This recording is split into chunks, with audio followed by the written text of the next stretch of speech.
The best things about Jaywick are the beach and the people. Hi David. Hey, you all right? How you doing? Yeah, good. Good You? to see you again. David Booth embodies community spirit. He runs the Jaywick Sands Community Land Trust. For the past 18 months, his team have been running this food bank as well as the charity shop. It's been really popular and busy, and we've got great community engagement. So yeah, it's really appreciated by the community. Yeah. Why did you do it? Why did you set up the food bank? It's a bit of a necessity, really, with the cost of living and everything else rising, and people on benefits or low incomes are really starting to struggle.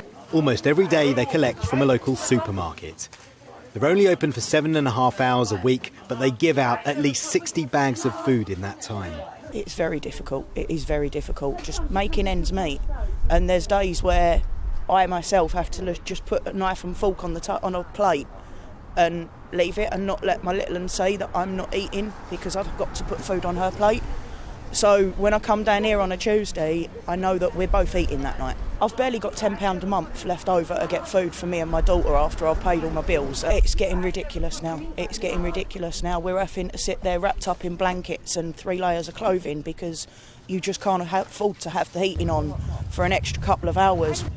Jaywick's got an unfair reputation from the media, but these are good, honest, happy people living on the very edge. It's not so much about the cost of living, it's about the cost of surviving. And here, it's been happening for too long. Many of the houses here weren't built for full-time living. Originally built as holiday homes in the 1930s, many people moved in permanently after their own houses were destroyed in the war. The result? Homes that are energy inefficient. How are you staying warm? Well, I spend a lot of time upstairs in my bedroom in bed, which I'll show you. I've got 4 quilts. Philomena lives by herself in Jaywick. Can't afford to heat. I can't afford the heating. Right. No, it's too much. Right. £68 it's costing me to heat this house. I wear my longer coat to bed because it covers up my legs if the quilts move. Yeah. So then you've got the 4 quilts and the long coat on. Yeah. This is my kitchen. Yeah. I love cooking, but I can't afford to do it. Yeah, look at my fridge, it's empty. You know, as soon as I get my money, it's gone. Yeah, okay. On just keeping warm. Yeah. Can't do my washing up. When I feel like it's got too much, I'll go upstairs, put the boiler on, heat up the water.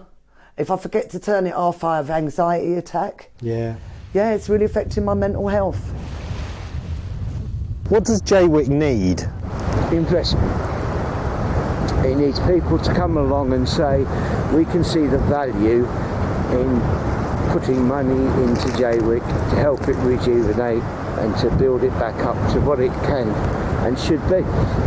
What about Michael Gove, who's the Minister in charge of Levelling Up? Would you like him to come down here? I would love him to come down here and explain why we haven't received anything from the Levelling Up, the most deprived place for the last 12 years. And not a penny of levelling up money. There's lots of things that we could spend money on that would make a huge difference to everyone. Paul Hawkins, GB News. Paul Hawkins there, reporting from Jaywick Sands on the Essex coast. Now, a spokesperson from the Department for Levelling Up told GB News Essex received £19.9 million of investment from the first round of the Levelling Up Fund as part of our plans to level up the whole country. This is on top of £4 million to deliver a vibrant new market, commercial centre and bespoke bike scheme within Jaywick Sands.